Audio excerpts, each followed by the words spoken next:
to be here today. I admit, I feel unprepared. Um, so I'm gonna start first by saying that um, I don't come with like a doctorate. Um, I'm not. Um, I don't claim to be like a knowledge keeper or I don't have like complete like knowledge and authority of what it means to understand like any indigenous perspective, but I am a part of that indigenous perspective. So the first thing I'm going to say is everything that I speak about today has nothing to do with Jesus. Also, what I'm going to speak about today is not from an institution. And also, what I'm going to speak about today is not implemented by like any form of governance. Um, I I want to appreciate everybody for coming here today. I know in the last few months there's been a lot of what do you call that hard realities that we face. You know, a lot of things have been amplified. So in that, I just want to say I appreciate everyone for being here, and um, I would like people to um, uh, consider all the stuff that you're doing. I know we're all busy, everyone's multitasking, and honestly, I think most people who black out their screens is because we're on air in their room, like radio show, while they're doing their work. So yeah, I'll do a little exercise with you guys, and then we'll go into my short film, and I'll see you guys on the other side of that film. But for now, all of those measurements that I just talked about of knowledge with religion and government and our work and schedule and time like that, I want you to consider all those things in your mind and just place them in a container, like kind of just think about that and just put them there for now. All those things that you bring forward. Um, this discussion isn't going to be about Inuktitut or Inuktitut, and anytime our conversations start to go in that direction, where uh, it becomes either like skewed towards political ideas or what makes somebody their identity, will move forward pretty quick. Um, and also, at any point in time, you feel like there's a part of you that you want to introduce again and apply it to um, the whatever discussion that we're going to be having, please do. Um, and this community that we have today is not going to be solely from my experience and my knowledge. This is going to be a practice for all of us to apply ourselves. As an Inuk myself, you know, I identify as Inuk because I know this may sound irrational to some other cultures, but it's because I feel like I identify with a collective conscience of people. So unless we share together, how do I know what the people I identify with are doing? That is my identity. So I'll start with a little song to help people find themselves clearing that clutter of um, you know um, who we think we are, or what we think we know, or what gives us the right to think we are, or what gives us the right to think we know. So I'll just start with a little song to put those away and have us start um, as a community council, and that's what we're going to do today. And that's how we're going to transfer and understand skills and knowledge, and then um, use the environment to um, measure what we're really saying. So if you guys just want to just relax, take a breath. Yeah, yeah, yeah, yeah, yeah. Hey. Yeah, yeah, yeah, yeah. Oh. Yeah, yeah, yeah, yeah, yeah. Hey.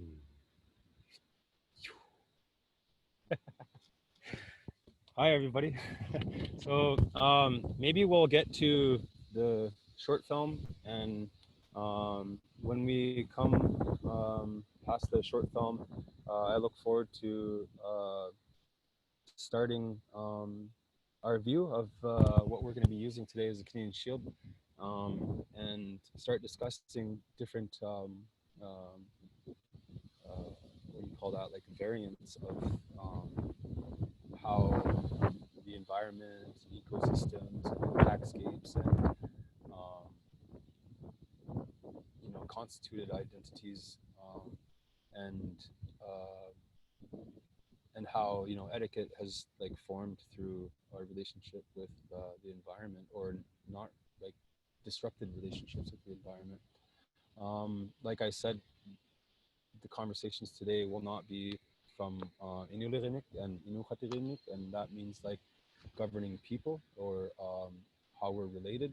Anytime the conversations go into that direction where it becomes, you know, an attempt to skew somebody else's identity or understanding, we'll move forward pretty quick. So again, I'm going to repeat, uh, this webinar cannot be complete without people trying to express what they understand. So stick your head out there, and I promise we'll only make fun of you so that we can all learn from it. So if you want to go ahead, Paige, and play the short film. Yeah, so I tested this just a few minutes ago, and I think the best way to share the video is not to put it in full screen. So I will just share it to, let's see how it goes. Oh, wait. We're practicing beforehand. Okay, I'm going to share the computer sound as well. So you should be able to hear the video pretty well. Can you see Vimeo? Thumbs up? Yeah. Okay, I'm going to press play.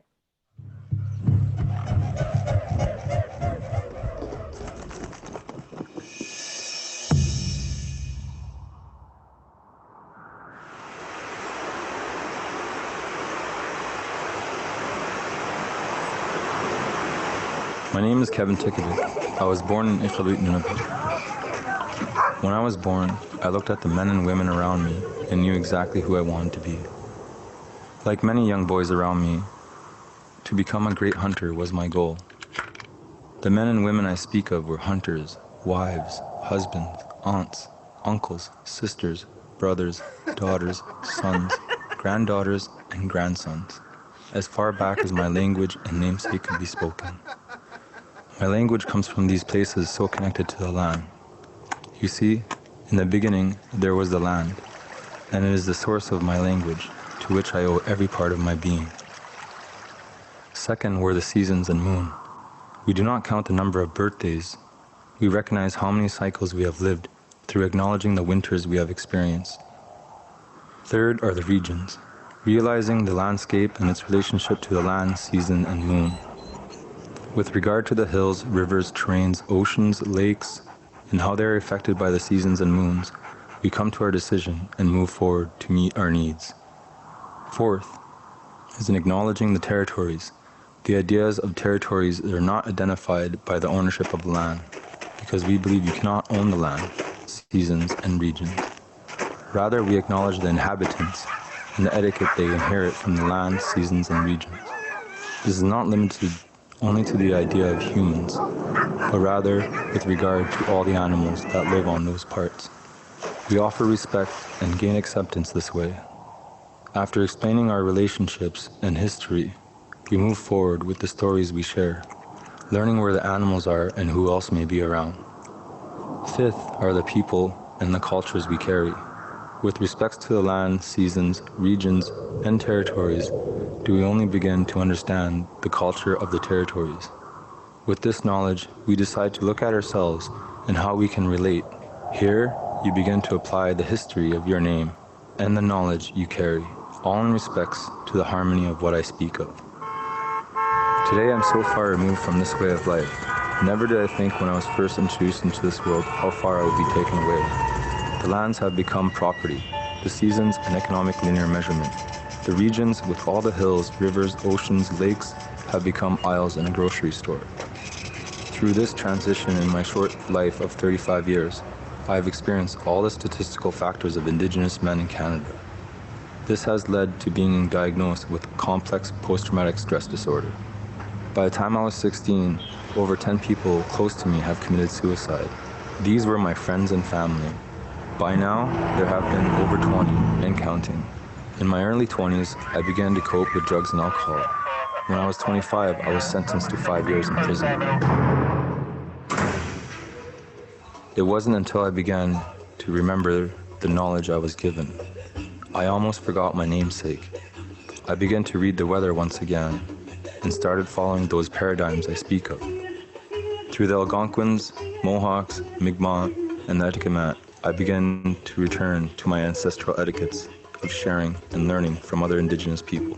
Today I try my best to remodel my internal self to better communicate my knowledge. I have learned that my life became lost in translation from one world to this one. I have begun to understand the duty of carrying my true name, Aqilajai. The practice I recommend, if the story relates to you, is to learn to love yourself. Take care of your body, be prepared, create an income, and be kind and welcoming to others as you move forward. Transfer the stories and knowledge of our ancestors to the children. It's not about the fall. This story is about the rise. Whether you have succumbed to substances, been displaced, become incarcerated, abused, depressed, scooped up and adopted, I want you all to know you are not alone, and that there are prayers in the wind dating back to the first words of your ancestors.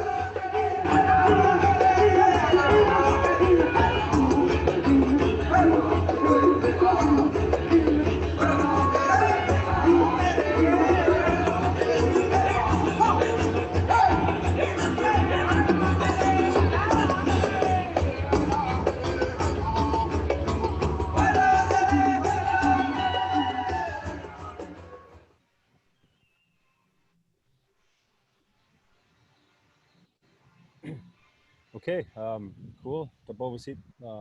Like I said, my name is Kevin Tikivik. Um, yeah, I originally thought I would be giving this or um, being a part of this webinar on the land and talking about the Canadian Shield and learning a little bit about how um, the environment here has like grown and through the years.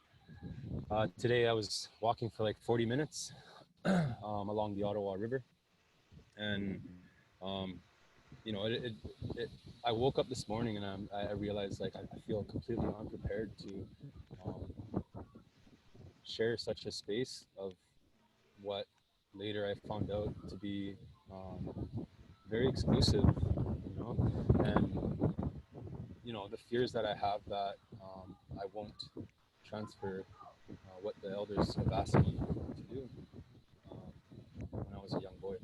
So you know, I was walking for 40 minutes, and I'm like, well, this is kind of fitting, you know, like there's absolutely no space um, to um,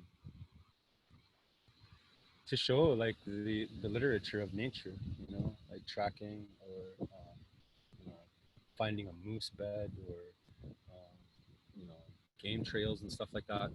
But I was walking, and then I heard the crows. They were like squawking, and so I was like, all right, cool. Like, there's something going on here. So I come here, and I find there's 100. I'm on a spot where there's like 100 feet between two mansions, and that's nature. It's a park. But you know, I set up my stuff and I prepared myself, and I observed the two crows, and they were picking bugs, and I realized, okay, I'm next to a river that's impacted by human activity. So the water levels rise and fall in a different fluctuation because of the locks and stuff like that. So I'm in a spot where the water goes up and down a lot, and in these areas you'll find a lot of insect life. So yeah, I found myself maybe 50 feet away from a crow's nest, you know. So and crows are interesting. I don't know much about them, but they work in like a family value. It seems like I'm just learning this, and again, like what I'm gonna say is not gonna be like um, the standard, but yeah. So they pick their bugs and go feed their babies. And it's because the water constantly rises and falls, and I guess that's like a really good breeding ground for insects. So these are the this is the literature of nature that I hope we can um, interact with each other today. It's very important that you participate because you know uh, these ways have been a part of our identity. It's what makes me believe that I'm Inuit.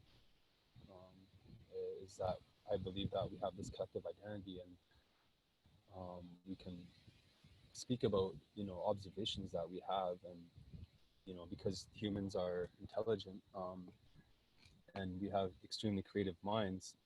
If we feed each other like knowledge that we observe and talk about, it's going to be really easy um, to inform and speak and create this you know a confident identity of who we are. So I appreciate everyone for being here today. I guess like to remind everybody, we're going to be using the Canadian shield as like our reason to have this discussion.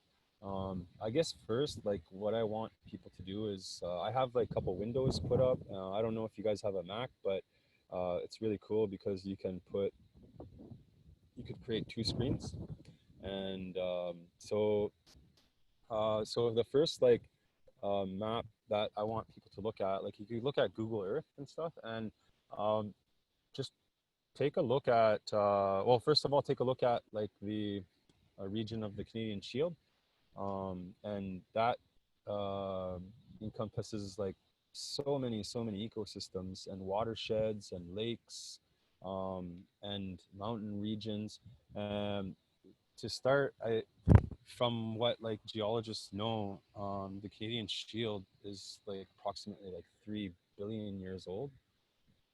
That's like really a long time, but in reality, it's actually really young.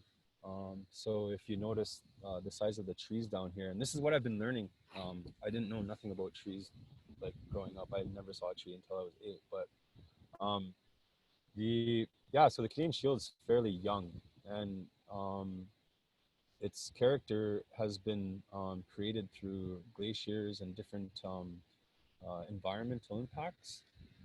So here you won't find trees that are um, enormous, like in the Rockies or something like that. You hear of those red cedars that, they cut a hole through it and you could actually drive through a tree.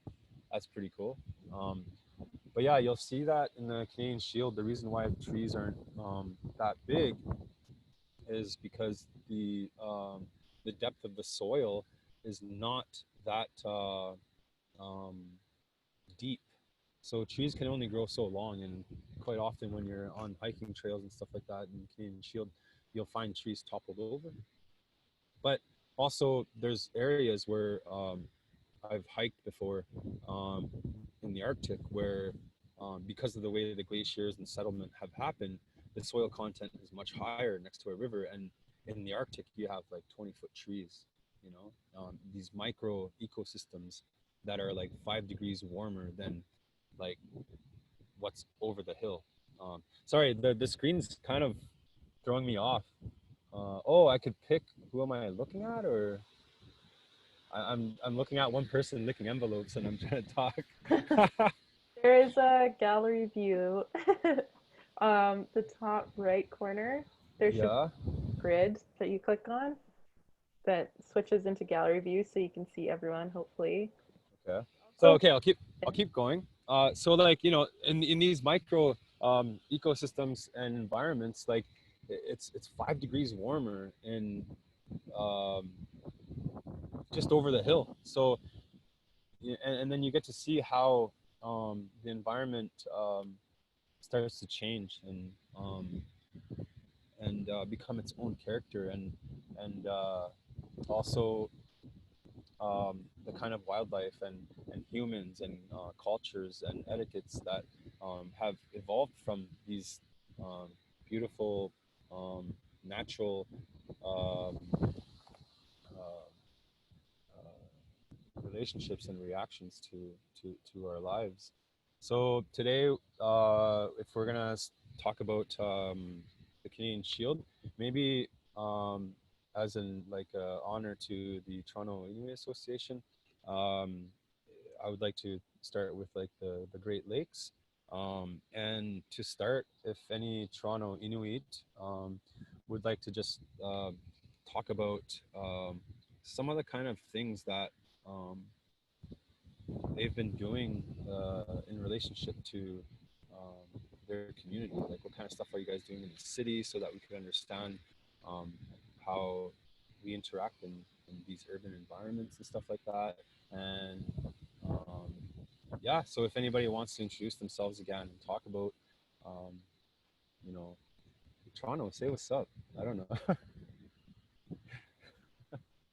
Before we do that, I was wondering if you could answer one of Alepika's questions. Okay. It's in the chat. My Inuktitut pronunciation is really bad. But I think when you were introducing yourself, you were saying Akalija. Yeah. So yeah. So it's nice these days that like colonizers will say stuff like, well, that wasn't me. That was like my great grandparents. I didn't do anything with that. And it's a very easy way for such a ideology that's constituted to remove themselves from um, what they're adding to our community. So it's really nice too when people do like land claims or unceded territory acknowledgements and stuff like that. And I have friends too that are like, yeah, but what's your real name? Or I've had other people say like, yo, what's your totem animal? I'm like, me, fuck, like I'm my totem animal, like that's me right here. They're like, yeah, but like what's really your. So I get it. Like we're all trying, and some of the words I might say um, uh, might hit a stroke in your identity that's going to be a little bit stiff. But a few people have tried to say Akalajai, but they can't say it, so like they think it's like cool to be like, hey Aki or whatever. um, but that's part of my identity. I almost forgot my name, and Akalajai comes from someone who was here before me. And when I was born, I had a daughter. Her name was Khiruya. And she back then she was rumored to, well, when she passed away, I learned rumors that, she was rumored to have had two husbands, like one in the shadow world and one who was Lukatsi in this world, who was a great hunter. And from a young age, Akalajai was taught to be a leader. And it's not like leader like, hey, I'm going to take these people to the future of the world. Like often I was asked to you know, I was asked like, hey, what are we gonna do tomorrow? And me, as you saw in the video, who want to be the greatest hunter in the world, I'm like, everything that has to do with guns and knives and my rope and like, doing like really cool stuff and to be a great guy. So I would pick like seal hunting or caribou hunting or whatever. But as I got older, these questions were a little bit more complicated because um, it meant that it was a measurement of your awareness of your environment. So if I think until I was like 8 years old, I would ask my grandfather, Mali, Mali, Mali. Mali means like, you know, um, to follow. Before they go hunting, I would say stuff like that. And he would just tell me, that means like people can't follow hunting. You can't go following someone hunting. And then when I was about 8, I learned that I was saying the wrong word. And I would say ilaw. That means, can I be a part of the hunting? See, little things like that.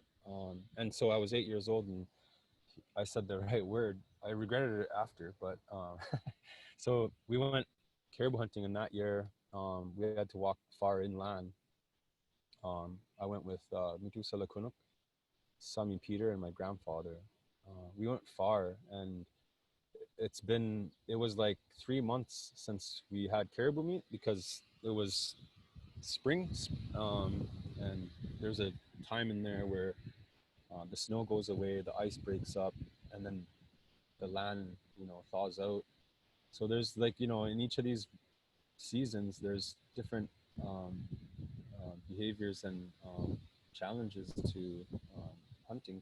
So we went and ended up walking really far, and we, the three men who are, in my idea, the epitome of that spirit that I think of when people say the word hunter. And they had to, have a discussion like we are today about whether or not they're going to go further to catch this caribou. Um, and so, anyways, in the end, we did, because we caught the caribou and they gave me the front small leg, and we were far, and like they just kept getting further and further and further away from me. But every once in a while, it was the time when they came out with the butane lighters. I would see my uncle Mitusala light a cigarette, and I would see a little glow in the distance, and you could tell like my butt cheeks were clinched. I'm like scared that there are wolves behind me, and like I'm trying to catch up to the elders. Like these were real things. So yeah, my name's Akilajai, and it comes from a real I can't say painful, but it comes from a real fear that I won't transfer these ways of educating. Like why wouldn't my grandfather just tell me to say the right word? Why would they ask me every day what I want to do the next day? Instead of just telling me, hey, you have to learn how to read the weather. Do we have to adjust the boat in a different direction to understand the wind? Do we have to figure that it's a seasonal thing? So it's fall, and the women want to go berry picking. And we're going to have to leave a young man with a gun to protect them from the polar bears while the men go seal hunting so that they could bring back a seal, because the women love putting their berries with the fat of the seal and eating the blood, you know. So, like, who am I to try to figure out how to articulate um, these skills and knowledge and transfer them, in relationship to the environment? It's that's Akalaja. It's a very yeah, it's a big part of my identity that doesn't come out very well in the identity of Kevin Tikivik, right? So how do I do that? I don't know. We're doing that right now, and that's why it's so important for everyone here to participate and talk about uh, stuff that they're doing. And so, yeah, welcome to transferable skills and knowledge and the environment. Fuck, like why me? Shit. So yeah, right. Toronto, what's up? Talk about it. Like, what are you guys doing in your community? What are things that are happening? Like, you guys are setting up this platform that's really beautiful, and this is part of that knowledge that I'm talking about. You're here, so if you guys want to introduce yourself again and say some of the cool things that you've been wanting to do, or however your relationships are with Inuit, and uh, yeah, if somebody would like to speak from Toronto, Sheena, you're involved in this. Like, I've seen you back home. You know what's up. So if anybody wants to say anything. I'm just waiting for like Sheena or Brian to talk. I know it's scary, to like put yourself out. Yeah. Well, I want to say first of all, like you're doing a great job. Thank you so much. It is a big title, but I think you're putting it on well. So thank you for this. I don't know if I'm the best person to talk about like what Toronto's doing. I know Brian has been involved a lot with. I guess right now we have like two different levels. There's the kind of frontline work where we're helping people out during COVID, Yeah. making sure that people have food and that they're safe and healthy. Um, so he and Sheena have been involved quite a bit with that. And then I'm doing more of the online stuff. So it's pretty exciting that we're able to connect with people, not just in Toronto, but across Ontario, across Canada, across like without borders. We can share knowledge with everyone. So it's been really, really nice doing these workshops. And we have done like a lot of craft style workshops, but Inuit identity is so much more than that. Like it is a big part of it, and I'm really happy for our craft workshops too. But I think it's so great that we can spend time with you and we can hear about different parts of our identity. And I think people in Toronto are really lacking that like outdoor space, the time to just like go into nature and kind of turn off your city brain, just hear the wind through the trees and stuff. So yeah, I think our Toronto folks are going to be really happy with this. And I am rambling, so I don't know if somebody else wants to talk. Brian. That's really good. You know, these are the skills sets that we have to start talking about. You know, like, you know, organizations and political groups and stuff like that. They're afraid to use the word like traditional now. You know, like that's like you don't mention that shit anymore. You know, but Paige, what I acknowledge from you is your ability to work really fast. I like the idea that you're creating content to direct people, you know, and that is as traditional as um, the different variables of making a inukshuk so that people can be guided to where we're supposed to do stuff, you know.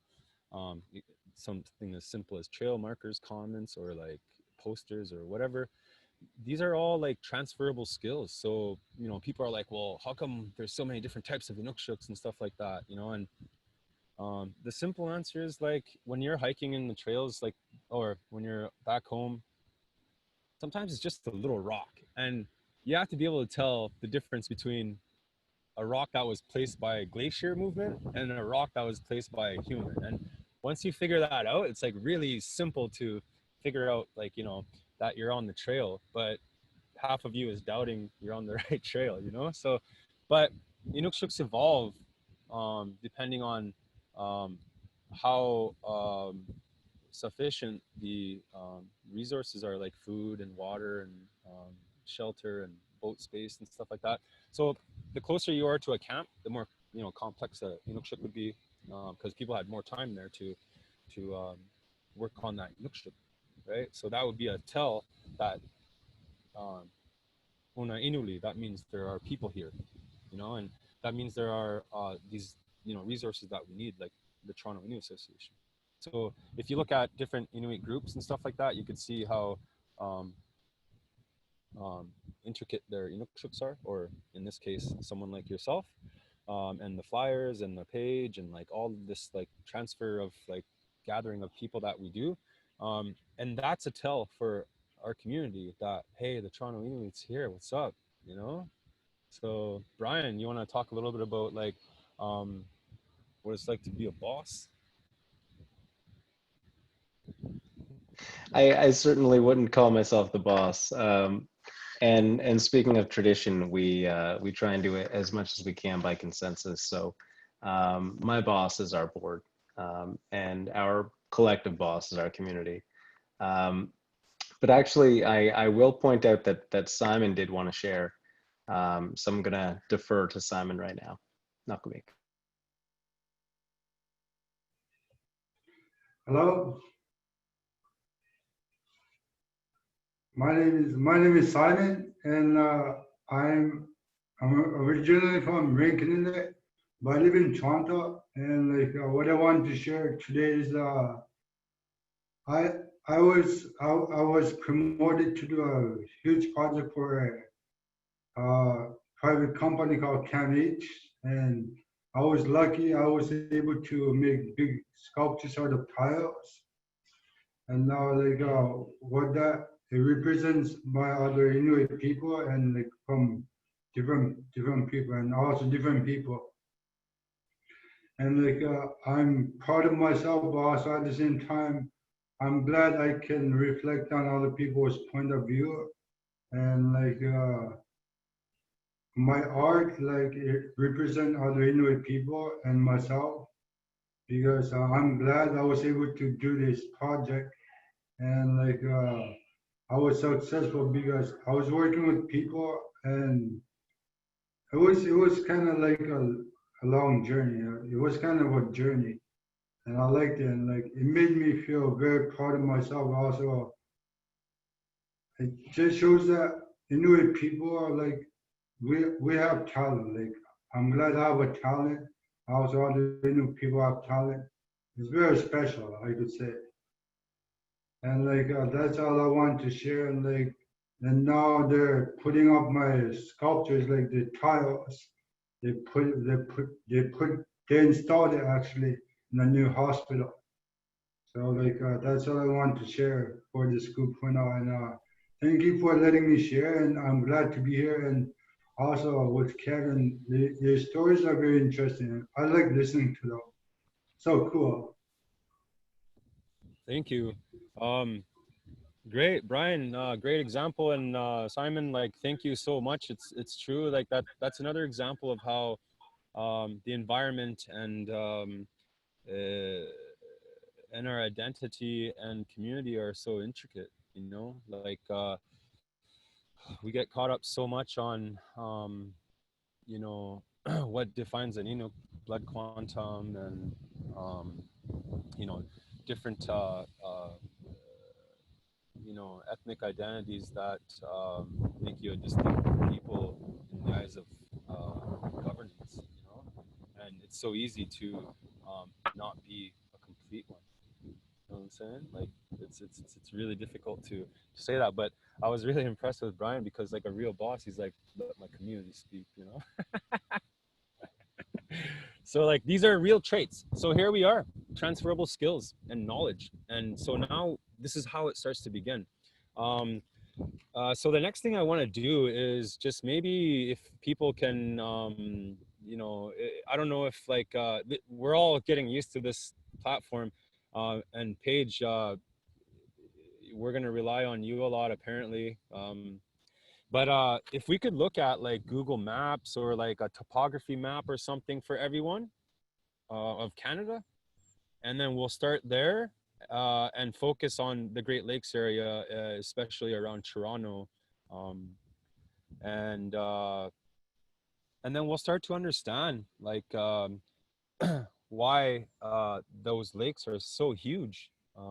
I used to have dogs that would go to school in St. Catharines.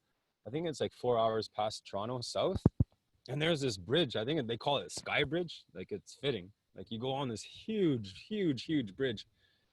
And I remember telling myself, like, this lake is so big that like I thought it was like it might as well be an ocean. I couldn't see the other side. And I was really impressed with that. So how did these lakes get so humongous? If you zoom out a little bit, you start to see these mountain regions, all right? And these are going to be our trails through this discussion.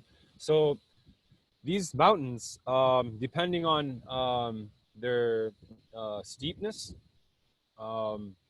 will create different ecosystems. So if you have a section that is really steep, a mountain region that's really steep, the angle's really high, and then all of a sudden at the bottom it's flat, you'll find like marshy areas, you know? And so like, yeah, so like you could see those areas where it goes like really dark green and then suddenly super light green. To me, that tells me that these kinds of regions will have like a lot of marshy areas next to a riverbank, you know? And when you look at that, you start to consider like, well, what kind of ecosystem are we talking about? So in the Canadian Shield, you know, like we said, it's either settlement or very young earth. So the trees don't grow as big. So when you get into these marshy areas, I start to think, maybe moose. What kind of fish? You know, what kind of seasons do these animals follow? So when you start walking in these areas, and when you're on those like trails, those groomed trails, you'll always see this like little hint of an opening, and it's usually no more than like a foot and a half. And that's your tell. Just stare at it for like a couple minutes, and all of a sudden you're on a game trail. Follow that.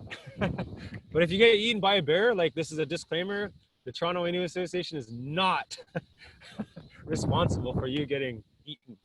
So here we are. Now we're in these watersheds, which is a big part of the behavior of nature.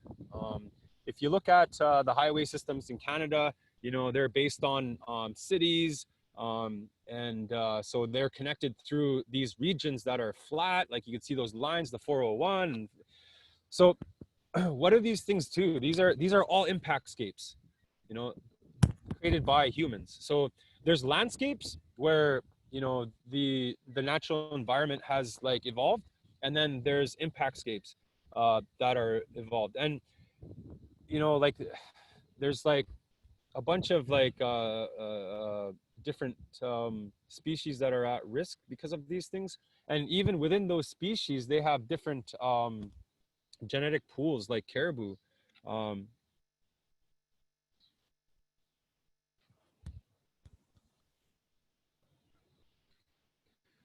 There's already been a lot of extinct caribou herds. There's a lot of caribou herds that are at risk. And, you know, that could be for a lot of reasons. And these are the reasons why we need to have these discussions. Like, are these reasons because the predators can travel faster because of our impact scape? Are they because, you know, humans stop following the seasons and listen to governance? So now we have September as a hunting season, and all these fucking trophy hunters go out to hang an antler in their room. You know, like, what seasons are affect, like, what calf, maybe female, like, for sure female, because males, they're so tough to skin. Their skin, like, they just came out of a rut. All of a sudden it's winter. Their skin, there's no fat. It's just meat and skin, and it's so hard to separate that.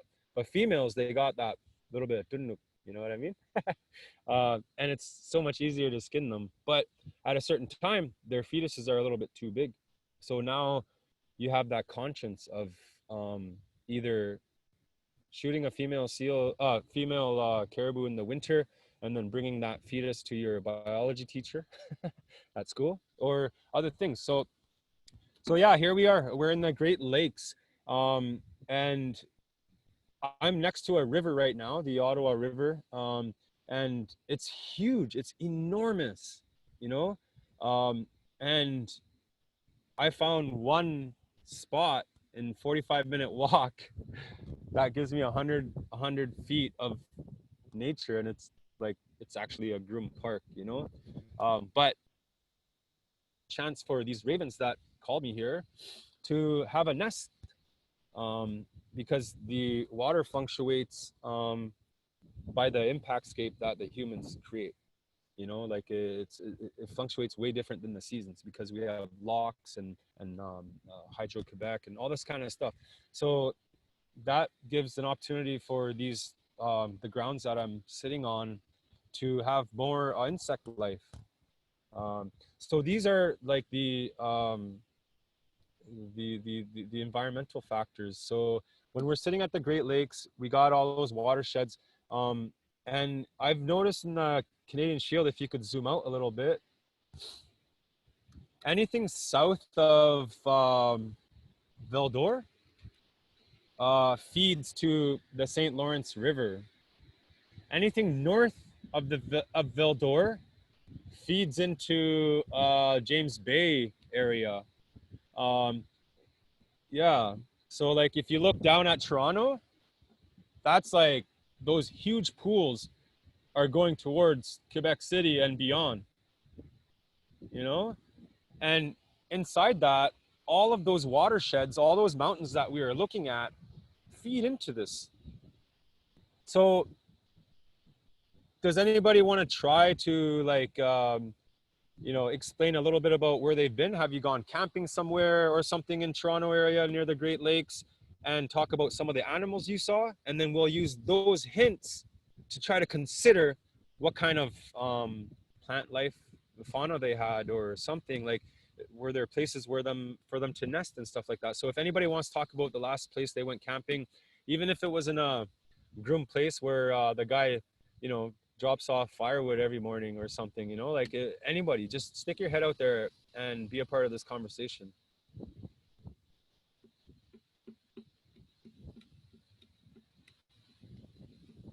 No dice. All right, city folks, I'll keep talking. So, so now we have this understanding that in this section we have like the two. So there's like above Val-d'Or that goes into James Bay, and below Val-d'Or that goes into the Great Lakes, and then eventually the St. Lawrence River.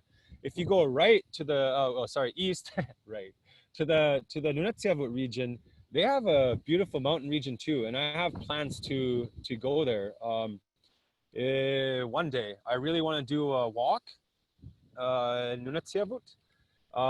So they have the really cool thing about Nunavut Inuit, and I'm gonna say this like out of my ignorance part, right? So what I'm speaking about today is like a quarter of it is what the elders asked me to do, a quarter of it is what my grandfather taught me to do, and then half of it is my ignorance and desire to learn, right? And that's how life works. So if you look at Nunavut, there's a huge like rock face on the shore. You see that? It goes all the way from like northern Quebec down to, yeah, you see all that rocky region? You have like, and then you go down and then you have, so in Nunavut, it's very beautiful that like, I remember we used to have visitors from Nunavut that would come, and they were one of my 3 favorite Inuit what do you call that? Like the different dialects. It was like Northern Quebec, Nunavut, and Greenland. Those are my favorite Inuktitut dialects. And what was really cool is that a lot of them either came home and gave us really cool tools to pick berries, or like had really cool stories of like hunting like we do in the north where I'm from, because we're ocean people. So Nunavut has like 2 very like beautiful ecosystems, and that's inland and to the ocean. So those skills there, we really need to emphasize and promote and support those people. I think there was, who was that beautiful lady there that was speaking during the seal day. She had like so many beautiful stories, and in fact she even mentioned one of her relatives wanted some lunch, and he's just like, he threw out his fish hook, you know, and he comes out for his lunch and he's got a seal. You know what I mean? These are the stories we have to share, because maybe that's a thing. You know, the next time I go home during spring, I know all the little spots where the tides like create fissures and split the ice like daily, and that's where we usually put our seal nets or whale nets. My cousins are gonna think I'm nuts, but yo, I'm definitely putting one of those strong fish hooks out there, and then I'm gonna be like, see, like I'm a greater hunter than you, you know? But it's gonna be thanks to the Labrador Inuit. You know, these are the skills and knowledge that are transferable, you know, and they develop, they grow, and towards the end, you know, it's not just Inukshuk. We have Paige creating all these beautiful flyers and, you know, content and, you know, indigenous presence online. You know, these are all transferable skills, and we do this by having these kinds of conversations together. So if you look at this part of this region of the Canadian Shield, I feel like we like, hopefully by the end of this, we'll come up with our own Inuktitut word, invent one for, instead of saying Canadian Shield, you know? So yeah, like there's a huge river that goes into the northern Quebec, Nunavut Inuit. There's a river right there. Oh, right there. Yeah, that river that you're at, go up like to the right a little bit. Yeah, right a little bit. Right at the bottom. Yeah, right there, up and down. There's a river there, right? So I think like from Labrador, you could go to this place called Shefferville, I think, and they're the last Niskapi people. I think their community has 1,500 people left, and I know they speak their language. It's a derivative of the Algonquin language, and yeah, so these regions have like many ecosystems. So if we look at this spot, right where you are, and then you go to the native lands map where you could look at territories, languages, and treaties, you'll see that each region is in relationship to every one of those rivers and ecosystems. These are the traditional territories of the people. Mind you, this one's a little bit like loose because this has been built by anthropology. So they just guesstimate like what area. But if you look at all the lakes, rivers, and regions affected by the seasons and regions and language, you'll start to see like these territories are there. And for our culture, these were even more specific. In fact, if when I was growing up, even though we were all Inuit, I still looked at other settlements as a different people, even but we spoke the same language. And there in these relationships of all of these territories of ecosystems and that create our etiquette and territory as a people that they've coined like um, what do you call that? Oh, distinct people. Yeah, that's what they say.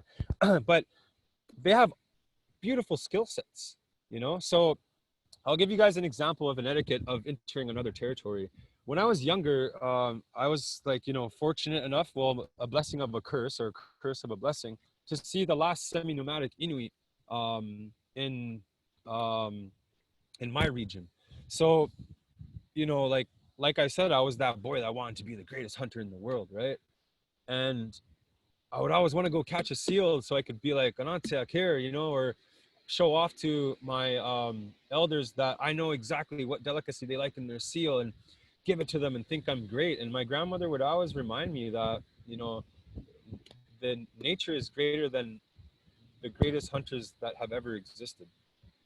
You know, she would always bring I never understood that part. The elders would always bring me up to have such a skill level and knowledge enough for me to start thinking I'm such a great person. And then they would be like, yeah, well, you know, like at the end of the day, like nature is greater than any hunter in existence, you know, like, so we would be in these camps or in their regions, and these are families, groups of bands of Inuit that would be considered their territory or their region within my own region. Like these, what anthropology has been really good at doing is like making this deficiency or removing the relationship between these regions. Like, so now Northern Quebec Inuit identify as Northern Quebec Inuit, you know, and, but really where the Hudson Strait is, I would say there's like a closer genetic and language relationships to like 6 communities that are actually more of the same people, but are separated because of land claims agreements, right? So that's the impact scape. But when you look at the natural law and environment, say like there's an elder at Gula, he had a land down there, and I would always want to catch a seal. Then later on, I learned that you would go greet yourself with these people, with all these territories, and I would talk to this. He wasn't an elder then; he was just a like one of the most epic hunters with who's that guy? He had like a Hitler mustache, old Inuk guy with Hitler mustache, and I thought that used to be funny, and I used to laugh because he probably has no idea who Hitler is, you know. But I would approach him and I would sit in his tent, and they would always be happy that I was there. You know, I was Tikibi's grandson, you know, Akalaja. And I would talk to him, and they would ask like little questions, and you know, in the end, we would be talking about like what parts of the seal my grandmother really loves, and in the end, I would ask him like, you know, like, yeah, my grandmother mentioned the other day that she needed seal meat, you know, and these knowledges happen because we have these group sessions like we're having right now, right? And he would tell me that, yeah, over there in that region, there's about like 3 seals that like to stay around there. Go there and, you know, get one and one for my family and bring it back, you know? And so that would be our passage to his territory. These are old etiquettes that are involved by and influenced by the ecosystems, and you need those people in those regions to have that very intimate relationship with that land, right? And so now I come back and I get to show off to my grandmother that I got her favorite part of the seal, you know. So um so yeah, so now we've got kind of the scope of what we're trying to talk about. So now we see that all of these territories are actually influenced by the ecosystems, you know. And now we have cultures, territories, languages, and then there's a part where you could just take off all the highlights and then press the treaties. Look at all of the colors you see at that first part, and then now look at the treaties. You went from like 1,000 different shades of colors to now you have like what, 4 shades of colors, and those are the impact scapes that disrupt this transfer of knowledge and skills. Um, and again, that's as far as I'm going to go. I don't want to go political, or what makes people Inuk or not Inuk, or indigenous or not indigenous. And this is where the impact scape starts to affect the conversation and identity and the platform that we're having here today. So a lot of these treaties, if you want to consider and keep talking about impact scapes, have happened because of you know the introduction of constitution. So now if we look at these treaties and then we go one step further and look at like a map of Canada with all the provinces, can we do that? Look at that. Now we have 13 colors. Do you get it? Do you guys get it? And who the f am I to be healthy enough to figure out how to understand that we do have to behave within the confines of these establishments, because we're here to help them too. I'm not trying to be outside of these establishments. I want to be within these establishments, not something outside of it, but like a part of it. You know, like Canada is a beautiful place. You know, like I like to think I can hunt, but I can't support 30 million people. You know, so how can we involve ourselves within these establishments, understanding these impact scapes?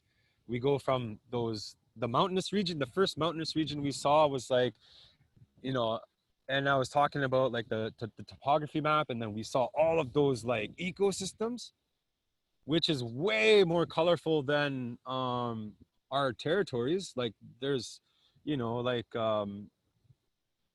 just a variant of like, I don't know, 50 feet high, or just a variant of like 2 degrees Celsius. You have a completely different ecosystem. Add a riverbed in there, add a lake bed in there, add a swamp in there. These are very you know, fundamental practices of understanding your idea of environment and what is your relationship to it, right? These are very important because that becomes your identity, um, and our identity, and this idea of environment is not limited to just thinking about the ecosystem, because now we're looking at a map of Canada, and you have to the environment changes from the natural world to a constituted construct in your mind of, hey, I'm, you know, an Ontarian, you know, or I'm Inuk from Nunavut, you know. I'm Labrador mute, but they're also very important, and I like that people acknowledge that, because when Brian was speaking in his introduction, he was saying that like I'm a beneficiary of the Nunavut land claims agreement. You know, that told me that he acknowledges and he's aware of the constituted idea of um, this ethnic identity, and that's powerful. And we need to start understanding what that means and transfer it and have this discussion amongst each other. Um, Today, when I, you know, if I went to, and I'm gonna say this out loud, and you know, you can get, like, I'll get hateful remarks, and the cool thing is, like, you know, I don't have to have a title of, you know, being a director or anything. So I could say this. If I go to any community within the Nunavut land claims agreement, I would say less than like 40% of the Inuit know what it means to be a beneficiary of the Nunavut land claims agreement. Do you get it? It's and these agreements were made before me. And then I start understanding them, and I'm like, hey, wait, fuck that. That's not me, man. You know, like, I got laws and rights and understandings of using land and relationships between territories within my own people, then also further to other regions and territories of other people. You know, so but that's why, like, you know, I have, you know, some beefs about this idea of decolonization, all that kind of stuff, because, like, yeah, the best thing we can do is stop talking this far, because I promise that we're not going to get into governance and and what really is relationships of being Inuk. So I'll back up a little bit, because it's easy to light my fire. If we could scroll back down, if we could scroll back down. Besides, my sister has the poster behind her that represents what I'm really talking about. If we go back down to James Bay area, and then look at, just light the treaty, light the territories, and turn off everything else. And then scroll in more towards James Bay, down, more down towards the creek, bottom left of James Bay. Look at that, wait, that Moose Cree. Look at that. That's a fucking huge territory. Now, if you go to the topography map and you look at the same spot, yo, you're killing it, Paige. Just zoom in there. Yeah, that's too far. That's like way behind the confines of establishment. Go. So you go back. Let's see here. Keep going. That's still in the confines. So if you look at that area we were looking at of the Cree, the Moose Cree, look how intricate that territory is. Look at all those watersheds, those water systems. Do you know how knowledgeable these people have to be? If you zoom out a little bit more, that river's too big. Get all the little rivers, all the little veins. Because their territory, that whole territory was the Cree. And within that territory, how many camps and trap lines did they have? You know, and how many groups and bands of Cree did they have, and variants of their sorry, the weather's like letting me know he's here. The if you look at like all the such a huge territory, you can only imagine how many bands of people they had, and the knowledge they had with that huge section of rivers, lakes, and oceans. How did they travel through through the seasons? You know, it's really cool. I actually had a chance a couple months ago to be on the other side of James Bay, in Wiminji, and I had a chance to, because of some of the expeditions that I want to do for knowledge transfer, I got to sit down with a couple Crees and look at maps and some of the projects that they're doing to try to identify traditional trap lines and traditional regions and camps and stuff like that. And I began to see how the Cree see all these huge river systems, like they're highways. It's easy to say that from looking at a map, but I'm pretty sure if I was on the river, I'd get lost and like probably spend a couple years stuck somewhere because of the seasons, or probably starve to death, to be real. But like, I want to pretend, you know, this is a storytelling too. But yeah, so these folks, so what I inferenced when I was talking to one of them was like, whoa, I could read this map, you know, I'm seeing what you're showing me. Like, I can imagine the Cree would go down the river during spring breakup and follow the geese and hunt, and then during fall they would start coming back up, and then their winter camps and their summer camps would be closer to the ocean, which is cool. And depending on which cycle they're at of their culture or their practice, they would mix with Inuit using their cultures. Like, how sick is that? You know, like, these were the transferable skills and knowledge. You know, I always thought when I was young, and my grandfather would tell me how the Cree make their geese, and I never understood how he would know that. There was no emails, there was no, like, I don't know, there was no newspapers or like. But then, you know, later on when I got older, I realized, yeah, these cycles and nomadic lifestyles that people had meant that they had like times and two different nations would share a lake and fish and gather, you know, and probably a snag, you know, some fish.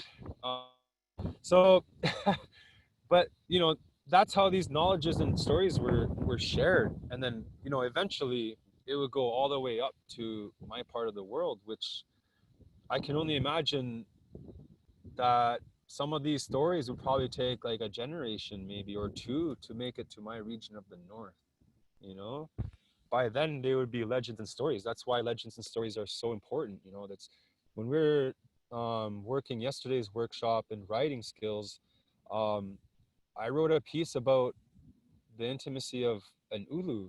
I would have never been able to articulate that in any other space, you know. And that's why stories and legends become very important. And I brought a slingshot, but no, there's an old white guy over there. There's seagulls around me. I hate them. Yeah, I probably shouldn't like shoot them with a pebble.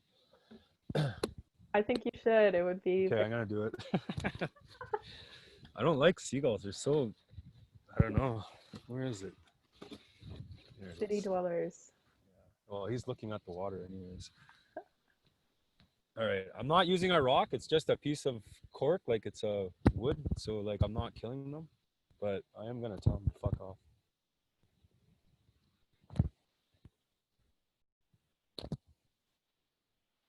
He thought it was food. All right, that didn't work. So where were we? Transferable skills and knowledge. Am I starting to make sense? Can someone try to, like, who's listening? I'm tired of talking. And this is supposed to be a community thing, you know. This is how we discuss stuff, and now it's your chance to apply what you think you understand of the conversations that we had, because people are not really coming out and speaking. Christine, you want to say what's up from Montreal and say like some of the work that you're working on, and how this conversation has struck anything inside you? Christine, you're on.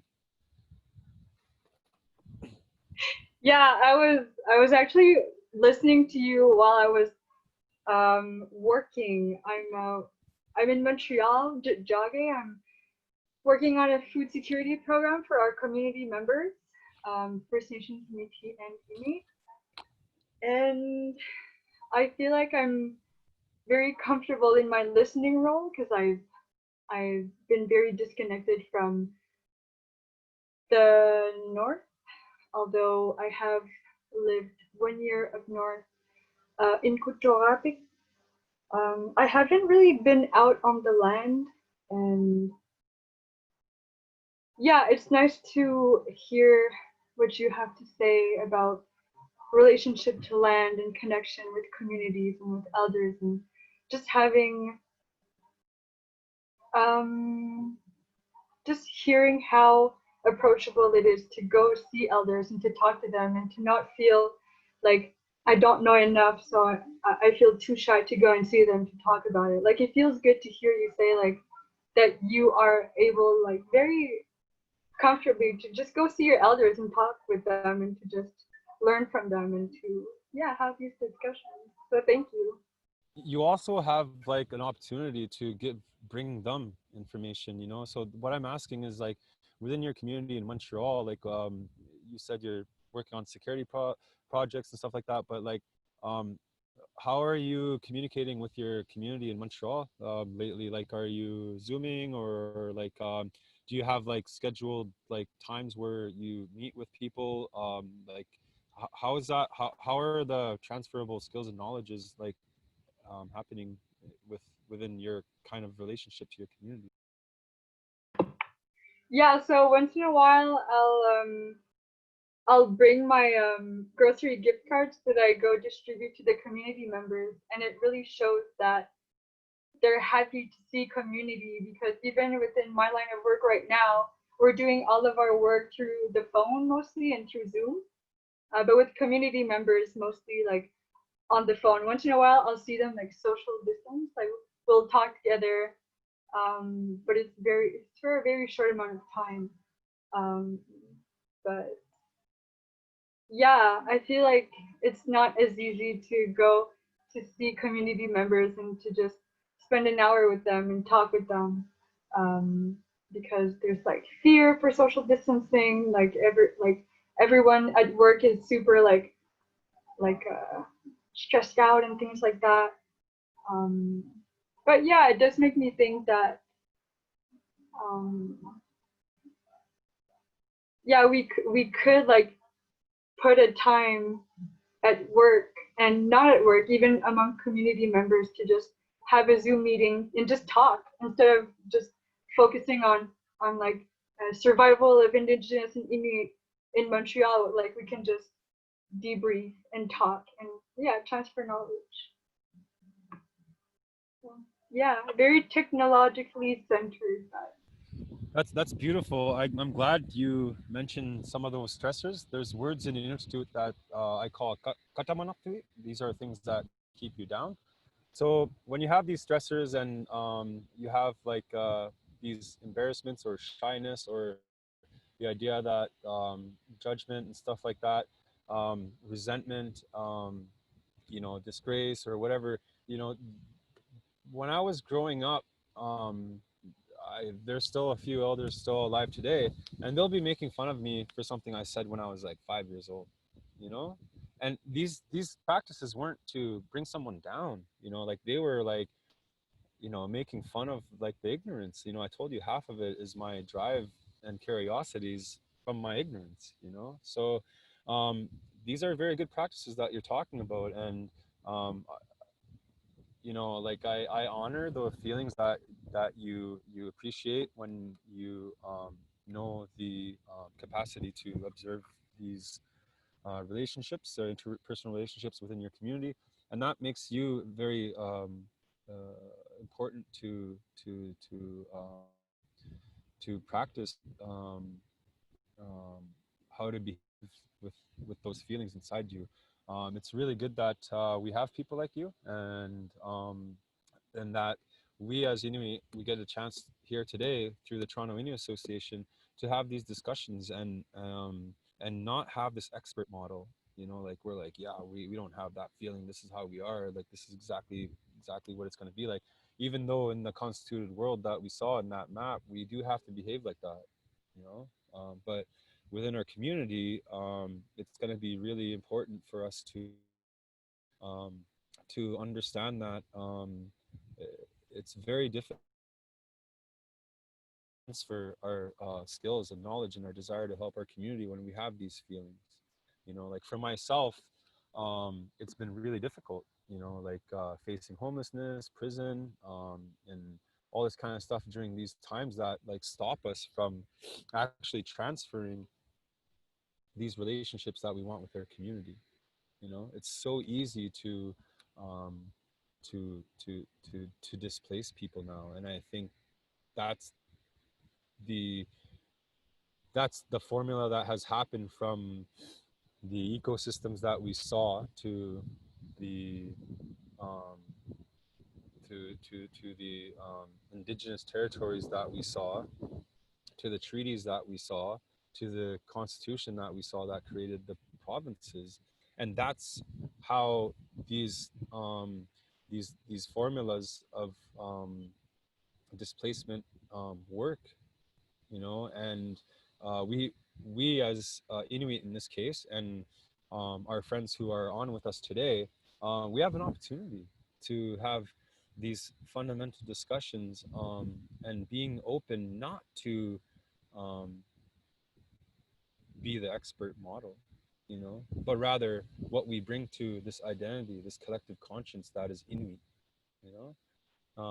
I think last time when me and Brian were talking, you know, Brian had to speed check me. He's a really good boss. Like I'm so glad he's in his position, because we need somebody with pillars in their identity like that. And Paige and Brian and I had a chat last week to kind of consider the boundaries of this conversation. And it was really cool, because I think what we signed off with saying that you can't be an Inuk without Inuit. And I think that was our final, we're like, okay, fuck, we got it, let's like just shoot for it. But it's true. So as much as I identify as being Inuk, which is an individual, I cannot be an Inuk without you guys, Inuit, you know. And so with you guys, I've become a part of my identity, becomes a part of a collective conscience. And so those feelings that you're having, I feel them too. Absolutely. And we acknowledge them. So now we need to consider what kind of skills, now that we have the knowledge of these feelings are in our community, what kind of skills can we bring? And Paige is doing a really good job. She's the Inukshuk lady. She's like putting these posters up and gathering us and directing us into these beautiful opportunities to have a conversation and learn. And then Brian is doing a great job to make sure that his Inuit have a space, you know. I'm like, hey Brian, like, you want to introduce yourself? He's like, yeah, I'll let my guys talk. And then Simon goes on and he talks and he shows what he's doing. Thank you, Simon, for doing that. Like that makes me feel really good that, you know, you use your capabilities to be involved in the identity of other people, regardless if they're Inuk or not. So this, my friends, is the transferable skills and knowledge and environment. So does anybody else want to try their idea or expression of what I said? And I'm going to make it uncomfortably quiet, and we're going to waste minutes if nobody says anything. I'd be happy to talk, but I also want to let other people talk too. Is there anybody else that wants to share? Maybe share why you're here today.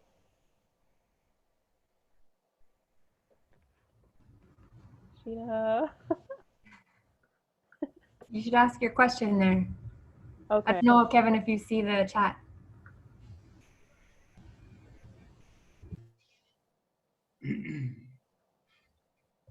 Yeah, there is in the chat. I wrote a couple things. I had a question from like quite a bit earlier, and then I think it ties into my question that I just typed there. It's basically like it's kind of known that Inuit are pretty shy, including myself.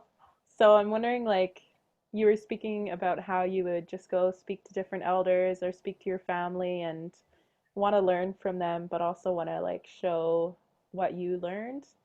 So I'm wondering for like people that don't have that, like I know in Toronto I have my brother, but he's pretty much the only family here, Inuit family here. So like, who do you go to for that, and how do you stop being shy and like ask those questions? You're on mute. Kevin, you've got to unmute yourself. It's like, yeah, so that's part of my identity, and it hurts because I don't. I don't. I've worked with like suicide intervention. I've worked with like elders, and you know, once they find out that I'm aware and I was there, and I was raised like that, the elders I'm talking about, and I get them into these beautiful deep discussions of philosophies and fundamental ideas and um, inferences about like what it might mean to be in that kind of an ecosystem, regardless if it's in your mind or your physical environment. Um, you know, you get to a certain point and it's like, let's pray to Jesus. And I fucking catch on fire. Like fuck.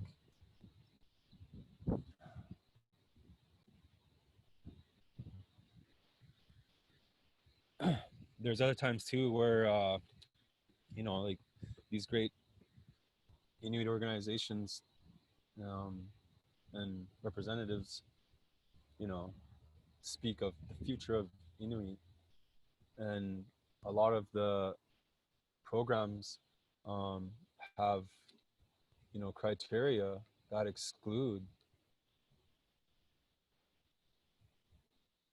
this opportunity to transfer the skills and knowledge, you know, because the programs and fundamental monies and capabilities that they offer push you further into the institutional setting. So I don't have that space. We don't have, like, we're all feeling this, you know, and it's so easy. Like I grew up in a time where I would observe someone speaking to me, and I could tell if they're from a place of people who hunt walrus, who have like, um, you know, like they probably hunt like in Kimirut, they have a better chance of getting their whales in spring, or like I came from that world thinking that's exactly, like I couldn't wait to be that person, to today when I talk to someone, I gotta try to figure out what department they're from, you know. And then there, and so that um, that creation of um, governance um, creates a criteria for um, for access, and it becomes really difficult for me. And for a long time, I was really upset with the way organizations that represent Inuit are behaving. And then now that I've come to understand that the only way to meet the monies that they offer is to become an organization and meet the criteria as yourself. And then I start realizing, oh fuck, like I've been upset with this Inuit organization for years, only to realize that they have to behave in a certain way to have access. So now, like, I feel most of the time I feel completely alone. I feel completely removed. Um, you know, those stressors that I face with like um, being in a charter case with Palais Justice Quebec, um, and then being identified as like the only like institutional qualification I have is a criminal record. How the fuck is that gonna help me? You know, like right there, it displaces me and removes me, and it becomes an identity within um, the constituted um, ethnic identity of an Inuk. You know, it removes me completely. So, like, how can I do it? Well, let's maybe we could watch another video before we end, uh, because these chances of transferring these skills are a little bit different, and I challenge these criterias of what an Inuk's supposed to be, you know. So maybe we could watch Igloo Fest from MTL Blurb, and I guarantee you all the fucking elders are gonna think I'm the devil. So wake up, let's go. Hi. Do you think before that we could let Simon jump in, Sure, Simon, jump in. say something? I like about what I like about earlier, like you said, you can't be an Inuk without being around other Inuit people. I really like that quote. And like meeting through this virtual meetings kind of really helps me because at least I'm not alone here and there's other people out there in the world, different cities. And also like what I learned something new today is that these little landscapes, those are pretty interesting. I didn't know nothing about it. That's what I learned from this group today. And like all your stories and like they're pretty interesting. Like I really like them. So cool. And like I like early is like I said, being around other Inuit people. You can't be an Inuit. Like that's the best quote I got today. It just made my day today. And thank you. Yeah, we had the same reaction, like me and Brian, but because like we're all so scared not to say the right thing or be the right person, like even though we were like, whoa, that's like such a cool, dope thing to say, like you can't be an Inuk without Inuit, right away because of our own traumas, Brian's like, oh, but wait, we have to be careful because like right now everyone's isolated. We don't want to trigger people to feeling excluded. These are the exact things that stop this transfer of skills and knowledge to the environment. And in Inuktitut, the environment is sila, like here, and the idea of your consciousness is silatunip, you know, and that's like how vast is the expanse of environment in your mind, you know. So they come from both the same derivative. So that tells us that when we look at nature and all these ecosystems and how it behaves, these same formulas are in our identity, just different variables, you know. So yeah, let's see what an urban Inuk looks like and watch the next video called